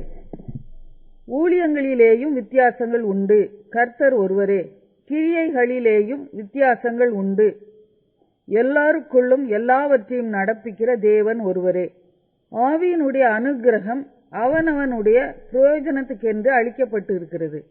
எப்படியெனில், ஒருவனுக்கு ஆவியினாலே ஞானத்தை போதிக்கும் வசனமும், வேறொருவனுக்கு அந்த ஆவியினாலேயே அறிவை உணர்த்தும் வசனமும், வேறொருவனுக்கு அந்த ஆவியினாலேயே விசுவாசமும், வேறொருவனுக்கு அந்த ஆவியினாலேயே குணமாக்கும் வரங்களும், வேறொருவனுக்கு அற்புதங்களை செய்யும் சக்தியும், வேறொருவனுக்கு தீர்க்க தரிசனம் உரைத்தலும், வேறொருவனுக்கு ஆவிகளை பகுத்தறிதலும், வேறொருவனுக்கு பற்பல பாஷைகளை பேசுதலும், வேறொருவனுக்கு பாஷைகளை வியாக்கியானம் பண்ணுதலும் அளிக்கப்படுகிறது. இவைகளை எல்லாம் அந்த ஒரே ஆவியானவர் நடப்பித்து தமது சித்தத்தின்படியே அவனவனுக்கு பகிர்ந்து கொடுக்கிறார். எப்படியெனில், சரீரம் ஒன்று, அதற்கு அவயவங்கள் அநேகம். ஒரே சரீரத்தின் அவயவங்கள் எல்லாம் அநேகமாய் இருந்தும் சரீரம் ஒன்றாகவே இருக்கிறது. அந்த பிரகாரமாக கிறிஸ்துவும் இருக்கிறார். நாம் யூதராயினும் கிரேக்கராயினும் அடிமைகளாயினும் சுயாதீனராயினும் எல்லாரும் ஒரே ஆவியினாலே ஒரே சரீரத்திற்குள்ளாக ஞான ஸ்நானம் பண்ணப்பட்டு எல்லாரும் ஒரே ஆவிக்குள்ளாகவே தாகம் தீர்க்கப்பட்டோம். சரீரமும் ஒரே அவயவமாயிராமல் அநேக அவயவங்களாய் இருக்கிறது. காலானது நான் கையாயிராதபடியினாலே நான் சரீரத்தின் அவயவம் அல்ல என்றால் அதனாலே அது சரீரத்தின் அவயவமாயிராதோ? காதானது நான் கண்ணாயிராதபடியினாலே நான் சரீரத்தின் அவயவம் அல்லவென்றால் அதனாலே அது சரீரத்தின் அவயவமாயிராதோ? சரீரம் முழுவதும் கண்ணானால் செவி எங்கே? அது முழுவதும் செவியானால் மோப்பம் எங்கே? தேவன் தமது சித்தத்தின்படி அவயவங்கள் ஒவ்வொன்றையும் சரீரத்திலே வைத்தார். அவையெல்லாம் ஒரே அவயவமாய் இருந்தால் சரீரம் எங்கே? அவயவங்கள் அநேகமாய் இருந்தும் சரீரம் ஒன்றே. கண்ணானது கையை பார்த்து நீ எனக்கு வேண்டுவதில்லை என்றும், தலையானது கால்களை நோக்கி நீங்கள் எனக்கு வேண்டுவதில்லை என்றும் சொல்லக்கூடாது. சரீர அவயவங்களில் பலவீனம் உள்ளவைகளாய் காணப்படுகிறவைகளே மிகவும் வேண்டியவைகளாய் இருக்கிறது. மேலும் சரீர அவயவங்களில் கனவீனமாய் காணப்படுகிறவைகளுக்கே அதிக கனத்தை கொடுக்கிறோம். நம்மில் லட்சணம் இல்லாதவைகளே அதிக அலங்காரம் பெறும். நம்மில் லட்சணம் உள்ளவைகளுக்கு அலங்கரிப்பு வேண்டியதில்லை. சரீரத்திலே பிரிவினை உண்டாயிராமல் அவயவங்கள் ஒன்றை குறித்து ஒன்று கவலையாயிருக்கும்படிக்கு தேவன் கனத்தில் குறை உள்ளதற்கு அதிக கனத்தை கொடுத்து இப்படி சரீரத்தை அமைத்திருக்கிறார். ஆதலால் ஒரு அவயவம் பாடுபட்டால் எல்லா அவயவங்களும் கூட பாடுபடும். ஒரு அவயவம் மகிமைப்பட்டால் எல்லா அவயவங்களும் கூட சந்தோஷப்படும். நீங்களே கிறிஸ்துவின் சரீரமாயும் தனித்தனியே அவயவங்களாயும் இருக்கிறீர்கள். தேவனானவர் சபையிலே முதலாவது அப்போஸ்தலரையும், இரண்டாவது தீர்க்கதரிசிகளையும், மூன்றாவது போதகர்களையும், பின்பு அற்புதங்களையும், பின்பு குணமாக்கும் வரங்களையும், ஊழியங்களையும், ஆளுகைகளையும், பலவித பாஷைகளையும் ஏற்படுத்தினார். எல்லாரும் அப்போஸ்தலர்களா? எல்லாரும் தீர்க்கதரிசிகளா? எல்லாரும் போதகர்களா? எல்லாரும் அற்புதங்களை செய்கிறவர்களா? எல்லாரும் குணமாக்கும் வரங்கள் உடையவர்களா? எல்லாரும் அந்நிய பாஷைகளை பேசுகிறார்களா? எல்லாரும் வியாக்கியானம் பண்ணுகிறார்களா? இப்படி இருக்க முக்கியமான வரங்களை நாடுங்கள். இன்னும் அதிக மேன்மையான வழியையும் உங்களுக்கு காண்பிக்கிறேன். 1 கொரிந்தியர் 13ஆம் அதிகாரம். நான் மனுஷர் பாஷைகளையும் தூதர் பாஷைகளையும் பேசினாலும் அன்பு எனக்கு இராவிட்டால் சத்தமிடுகிற வெண்கலம் போலவும் ஓசையிடுகிற கைத்தாளம் போலவும் இருப்பேன்.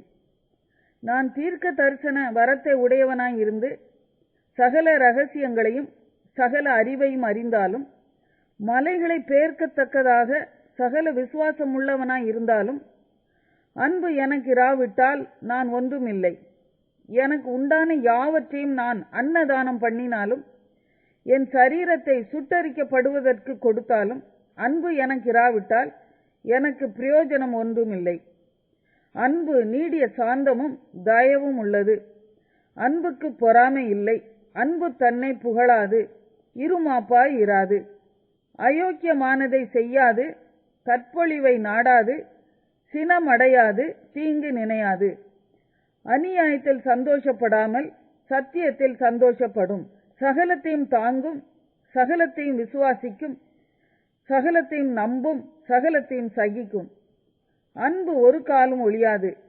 தீர்க்க தரிசனங்கள் ஆனாலும் ஒளிந்து போம், அந்நிய பாஷைகளானாலும் ஓய்ந்து போம், அறிவானாலும் ஒளிந்து போம்.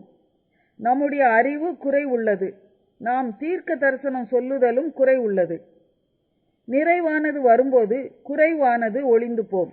நான் குழந்தையாய் இருந்தபோது குழந்தையைப் போல பேசினேன், குழந்தையைப் போல சிந்தித்தேன், குழந்தையைப் போல யோசித்தேன். நான் புருஷனான போதோ குழந்தைக்கேற்றவைகளை ஒழித்து விட்டேன்.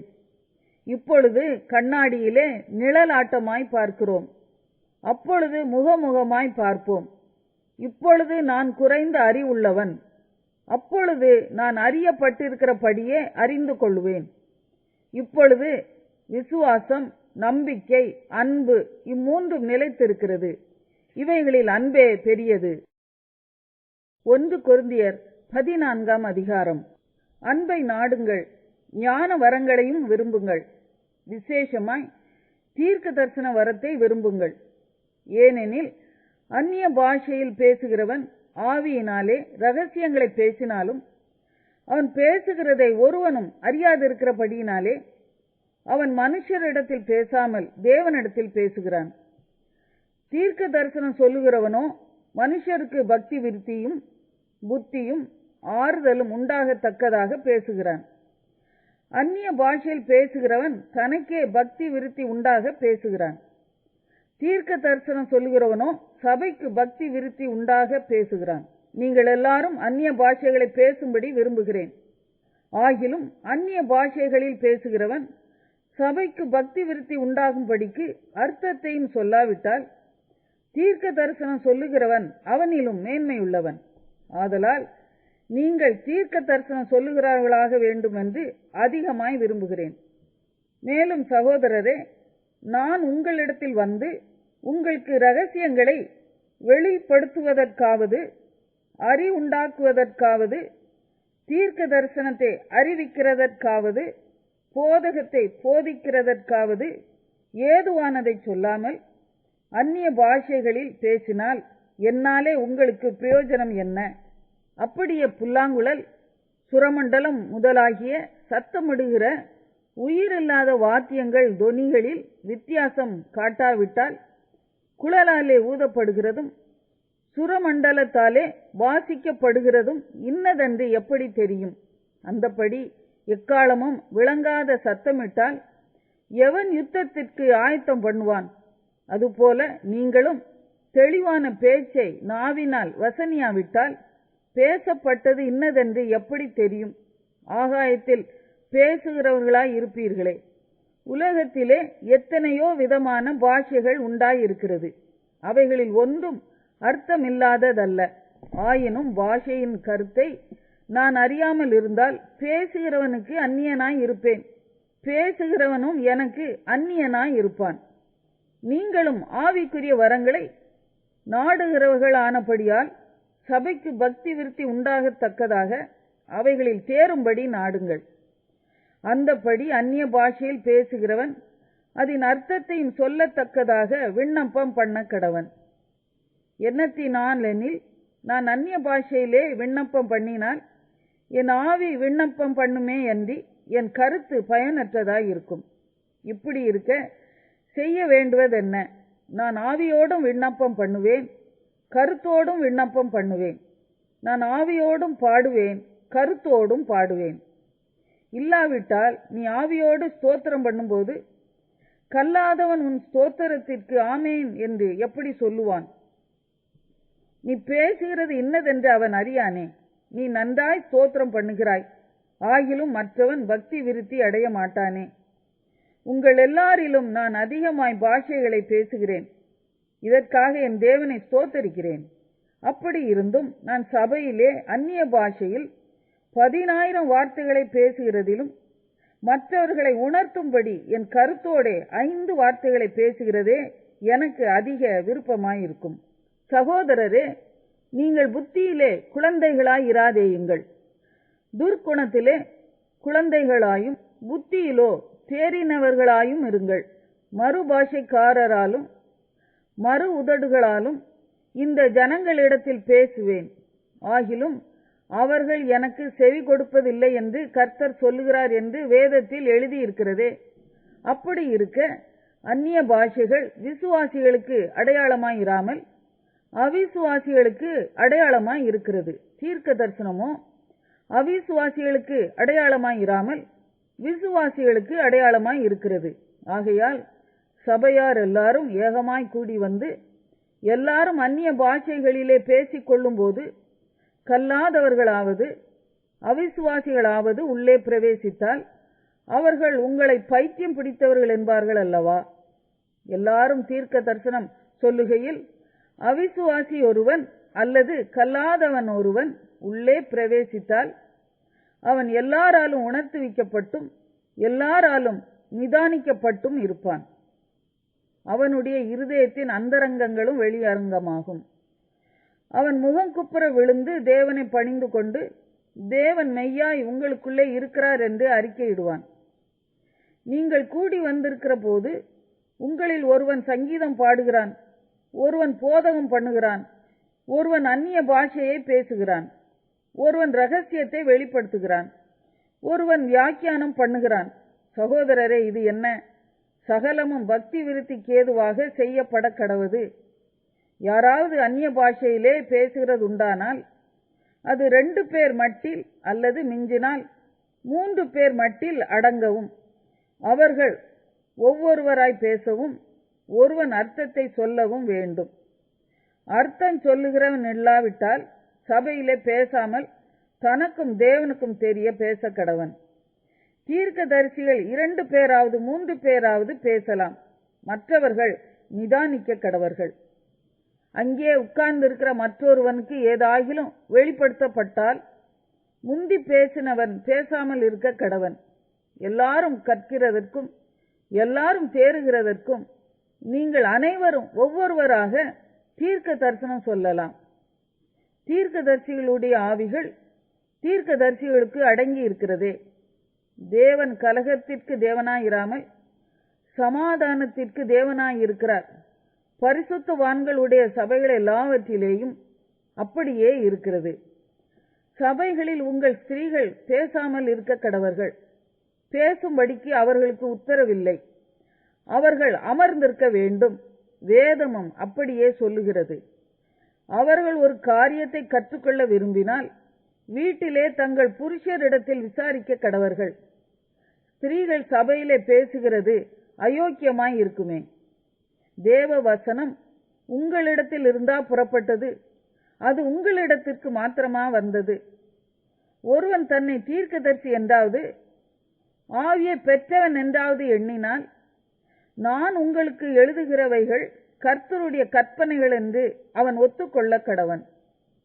ஒருவன் அறியாதவனாய் இருந்தால் அவன் அறியாதவனாய் இருக்கட்டும். இப்படி இருக்க சகோதரரே, தீர்க்க தரிசனம் சொல்ல நாடுங்கள். அந்நிய பாஷைகளை பேசுகிறதற்கும் தடை பண்ணாதிருங்கள். சகலமும் நல்லொழுக்கமாயும் கிரமமாயும் செய்யப்பட கடவது. 1 கொரிந்தியர் 15ஆம் அதிகாரம். அன்றியும் சகோதரரே, நான் உங்களுக்கு பிரசங்கித்த சுவிசேஷத்தை மறுபடியும் உங்களுக்கு தெரியப்படுத்துகிறேன். நீங்களும் அதை ஏற்றுக்கொண்டு அதிலே நிலைத்திருக்கிறீர்கள். நான் உங்களுக்கு பிரசங்கித்த பிரகாரமாய் நீங்கள் அதை கைக்கொண்டிருந்தால் அதனாலே நீங்கள் ரட்சிக்கப்படுவீர்கள். மற்றபடி உங்கள் விசுவாசம் விருதாவாய் இருக்குமே.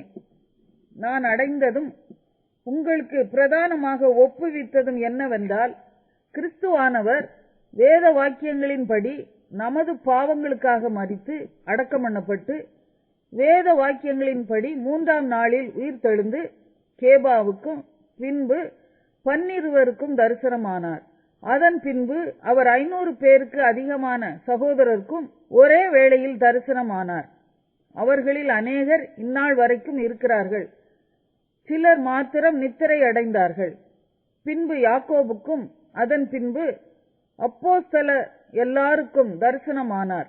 எல்லாருக்கும் பின்பு அகால பிறவி போன்ற எனக்கும் தரிசனமானார். நான் அப்போஸ்தலர் எல்லாரிலும் சிறியவனாய் இருக்கிறேன்.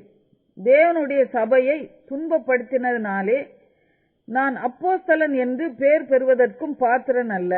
ஆயிலும் நான் இருக்கிறது தேவ கிருபையினாலே இருக்கிறேன். அவர் எனக்கு அருளிய கிருபை விருதாவாய் இருக்கவில்லை. அவர்கள் எல்லாரிலும் நான் அதிகமாய் பிரயாசப்பட்டேன். ஆயிலும் நான் அல்ல, என்னுடனே இருக்கிற தேவ கிருபையே அப்படி செய்தது. ஆகையால் நானாகிலும் அவர்களாகிலும் இப்படியே பிரசங்கித்து வருகிறோம். நீங்களும் இப்படியே விசுவாசித்திருக்கிறீர்கள். கிறிஸ்து மரித்தோரிலிருந்து எழுந்தார் என்று பிரசங்கிக்கப்பட்டிருக்க, மரித்தோரின் உயிர்த்தெழுதல் இல்லை என்று உங்களில் சிலர் எப்படி சொல்லலாம்? மரித்தோரின் உயிர்த்தெழுதல் இல்லாவிட்டால் கிறிஸ்துவும் எழுந்திருக்கவில்லையே. கிறிஸ்து எழுந்திருக்கவில்லை என்றால் எங்கள் பிரசங்கமும் விருதா, உங்கள் விசுவாசமும் விருதா. மரித்தோர் உயிர்த்தெழாவிட்டால் தேவன் எழுப்பாத கிறிஸ்துவை அவர் எழுப்பினார் என்று நாங்கள் தேவனை குறித்து சாட்சி சொல்லினதினாலே தேவனுக்காக பொய் சாட்சி சொல்லுகிறவர்களாகவும் காணப்படுவோமே. மரித்தோர் உயிர்த்தெழாவிட்டால் கிறிஸ்துவும் எழுந்திருக்கவில்லை. கிறிஸ்து எழுந்திராவிட்டால் உங்கள் விசுவாசம் வீணாயிருக்கும். நீங்கள் இன்னும் உங்கள் பாவங்களில் இருப்பீர்கள். கிறிஸ்துவுக்குள் நித்திரையடைந்தவர்களும் கெட்டிருப்பார்களே. இம்மைக்காக மாத்திரம் நாம் கிறிஸ்துவின் மேல் நம்பிக்கை உள்ளவர்களாயிருந்தால் எல்லா மனுஷரை பார்க்கிலும் பரிதபிக்கப்படத்தக்கவர்களாய் இருப்போம். கிறிஸ்துவோ மரித்தோரிலிருந்தெழுந்து நித்திரை அடைந்தவர்களில் முதற்பலனானார். மனுஷனால் மரணம் உண்டானபடியால் மனுஷனால் மரித்தோரின் உயிர்த்தெழுதலும் உண்டாயிற்று. ஆதாமுக்குள் எல்லாரும் மரிக்கிறது போல கிறிஸ்துவுக்குள் எல்லாரும் உயிர்ப்பிக்கப்படுவார்கள். அவன் தன் தன் வரிசையிலே உயிர்ப்பிக்கப்படுவான். முதற்பலனானவர் கிறிஸ்து. பின்பு அவர் வருகையில் அவருடையவர்கள் உயிர்ப்பிக்கப்படுவார்கள். அதன் பின்பு முடிவு உண்டாகும். அப்பொழுது அவர் சகல துரைத்தனங்களையும் சகல அதிகாரத்தையும் வல்லமையையும் பரிகரித்து தேவனும் பிதாவுமாய் இருக்கிறவருக்கு ராஜ்யத்தை ஒப்புக் கொடுப்பார். எல்லா சத்துருக்களையும் தமது பாதத்திற்கு கீழாக்கி போடும் வரைக்கும் அவர் ஆளுகை செய்ய வேண்டியது. பரிகரிக்கப்படும் கடைசி சத்துரு மரணம். சகலத்தையும் அவருடைய பாதத்திற்கு கீழ்ப்படுத்தினாரே, ஆகிலும் சகலமும் அவருக்கு கீழ்ப்படுத்தப்பட்டதென்று சொல்லி இருக்கும்போது, சகலத்தையும் அவருக்கு கீழ்ப்படுத்தினவர் கீழ்ப்படுத்தப்படவில்லை என்பது வெளியரங்கமாய் இருக்கிறது.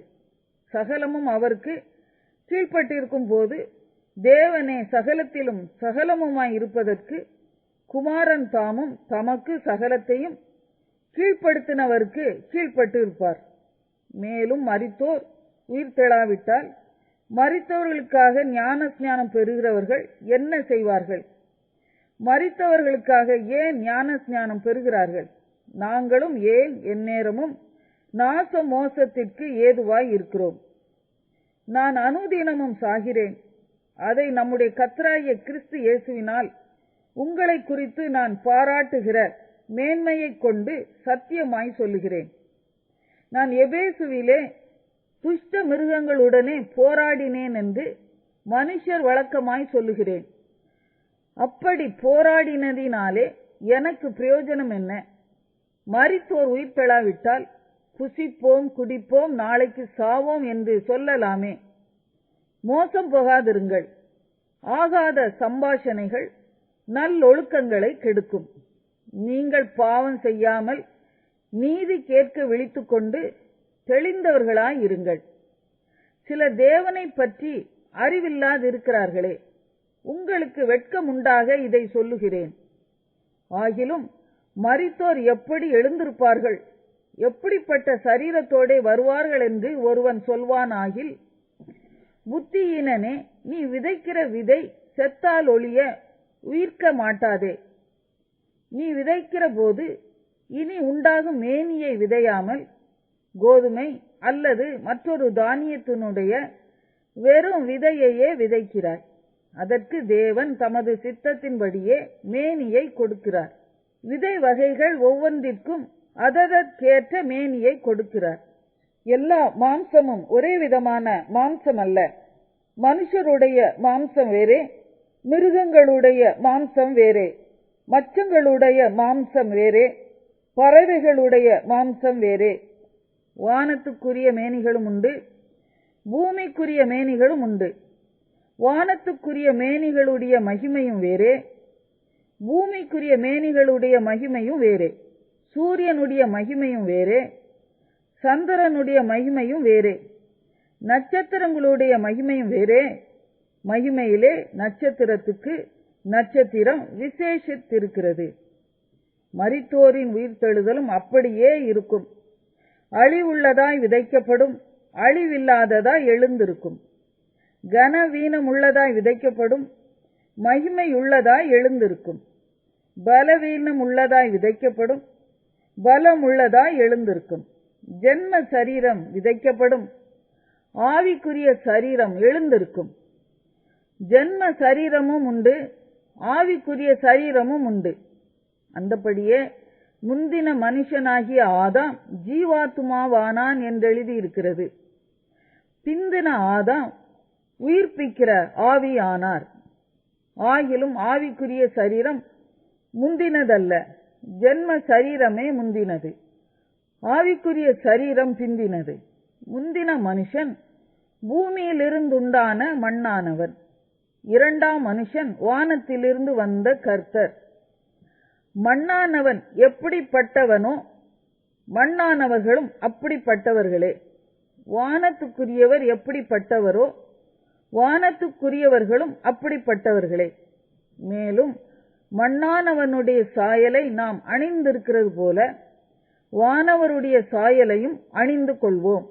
சகோதரரே, நான் சொல்லுகிறது என்னவெனில், மாம்சமும் இரத்தமும் தேவனுடைய ராஜ்யத்தை சுதந்தரிக்க மாட்டாது.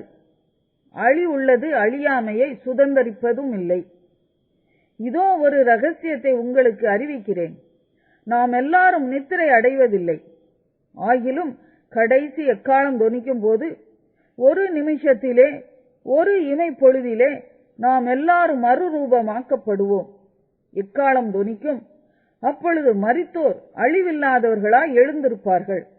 நாமும் மறுரூபமாக்கப்படுவோம்.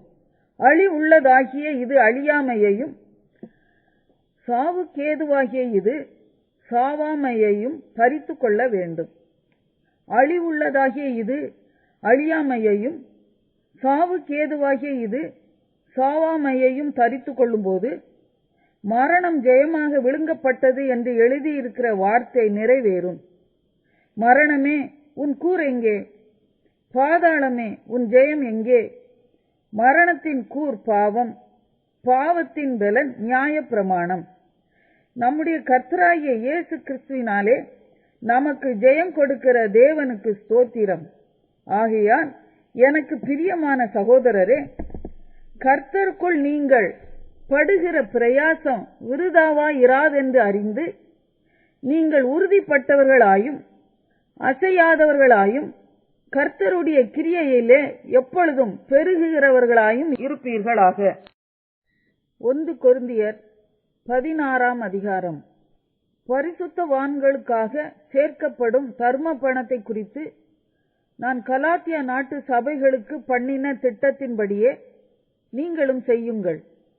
நான் வந்திருக்கும் போது பணம் சேர்க்குதல் இராதபடிக்கு உங்களில் அவனவன் வாரத்தின் முதல் நாள் தோறும் தன் தன் வரவுக்கு தக்கதாக எதையாகிலும் தன்னிடத்திலே சேர்த்து வைக்க கடவன். நான் வரும்போது உங்கள் உபகாரத்தை எருசலேமுக்கு கொண்டு போகும்படிக்கு நீங்கள் தகுதி உள்ளவர்களாக குறிக்கிறவர்கள் எவர்களோ அவர்களிடத்தில் நிருபங்களை கொடுத்து அவர்களை அனுப்புவேன். நானும் போகத்தக்கதானால் அவர்கள் என்னுடனே கூட வரலாம். நான் மக்கதோனியா நாட்டின் வழியாய் போகிறபடியால் மக்கதோனியா நாட்டை கடந்த பின்பு உங்களிடத்திற்கு வருவேன். நான் எங்கே போனாலும் நீங்கள் என்னை வழிவிட்டு அனுப்பும்படிக்கு நான் உங்களிடத்தில் சில காலம் தங்க வேண்டியதாய் இருக்கும். ஒருவேளை மழை காலம் முடியும் வரையும் இருப்பேன். இப்பொழுது வழி பிரயாணத்திலே உங்களை கண்டு கொள்ள மாட்டேன். கர்த்தர் உத்தரவு கொடுத்தால் உங்களிடத்தில் வந்து சில காலம் தங்கி இருக்கலாம் என்று நம்புகிறேன். ஆகிலும் பெந்தேகொஸ்தே பண்டிகை வரைக்கும் எபேசு பட்டணத்தில் இருப்பேன். ஏனெனில் இங்கே பெரிதும் அனுகூலமுமான கதவு எனக்கு திறக்கப்பட்டு இருக்கிறது. விரோதம் செய்கிறவர்களும் அநேகர் இருக்கிறார்கள். தீமோத்தேயு உங்களிடத்திற்கு வந்தானேயாகில் அவன் உங்களிடத்தில் பயமில்லாமல் இருக்க பாருங்கள். என்னைப் போல அவனும் கர்த்தருடைய கிரியையை நடப்பிக்கிறானே. ஆனபடியினால் ஒருவனும் அவனை அற்பமாய் எண்ணாதிருப்பானாக. சகோதரரோடே கூட அவன் வருகிறதற்கு நான் காத்திருக்கிறபடியால் என்னிடத்தில் வரும்படிக்கு அவனை சமாதானத்தோடே வழிவிட்டு அனுப்புங்கள். சகோதரனாகிய அப்பல்லோவை குறித்தோவெனில் சகோதரரோடே கூட உங்களிடத்தில் வரும்படிக்கு அவனை மிகவும் வேண்டிக் கொண்டேன். ஆகிலும் இப்பொழுது வர அவனுக்கு மனதில்லை. அவனுக்கு நற்சமயம் உண்டாயிருக்கும் போது வருவான். விழித்திருங்கள், விசுவாசத்திலே நிலைத்திருங்கள், புருஷராய் இருங்கள், திடன் கொள்ளுங்கள். உங்கள் காரியங்கள் எல்லாம் அன்போடே செய்யப்பட கடவது. சகோதரரே, ஸ்தேவானுடைய வீட்டார் அகாயா நாட்டிலே முதற்பலனானவர்கள் என்றும் பரிசுத்தவான்களுக்கு ஊழியம் செய்யும்படிக்கு தங்களை ஒப்புவித்திருக்கிறார்கள் என்றும் அறிந்திருக்கிறீர்களே. இப்படிப்பட்டவர்களுக்கும் உடன் வேலையாட்களாய் பிரயாசப்படுகிற மற்ற யாவருக்கும் நீங்கள் கீழ்ப்படிந்திருக்க வேண்டும் என்று உங்களுக்கு புத்தி சொல்லுகிறேன். தேவான், பொர்த்துனாத்து, அகாயுக்கு என்பவர்கள் வந்ததற்காக சந்தோஷமாய் இருக்கிறேன். நீங்கள் எனக்கு செய்ய வேண்டியதாய் இருந்ததை அவர்கள் செய்திருக்கிறார்கள். அவர்கள் என் ஆவிக்கும் உங்கள் ஆவிக்கும் ஆறுதல் செய்தார்கள். இப்படிப்பட்டவர்களை அங்கீகாரம் பண்ணுங்கள். ஆசியா நாட்டில் உள்ள சபையார் உங்களை வாழ்த்துகிறார்கள். ஆக்கில்லாவும் பிரிஸ்கில்லாளும் தங்கள் வீட்டிலே கூடுகிற சபையோடும் கூட கர்த்தருக்குள் உங்களை மிகவும் வாழ்த்துகிறார்கள். சகோதரர் எல்லாரும் உங்களை வாழ்த்துகிறார்கள். ஒருவரை ஒருவர் பரிசுத்த முத்தத்தோடே வாழ்த்துங்கள். பவுலாகிய நான் என் கையெழுத்தாலே உங்களை வாழ்த்துகிறேன். ஒருவன் கர்த்தராகிய இயேசு கிறிஸ்துவினிடத்தில் அன்பு கூறாமற் போனால் அவன் சபிக்கப்பட்டவனாய் இருக்க கடவன். கர்த்தர் வருகிறார். கர்த்தராகிய இயேசு கிறிஸ்துவினுடைய கிருபை உங்களுடனே கூட இருப்பதாக. கிறிஸ்து இயேசுவுக்குள்ளான என்னுடைய அன்பு உங்கள் எல்லாரோடும் கூட இருப்பதாக. ஆமென்.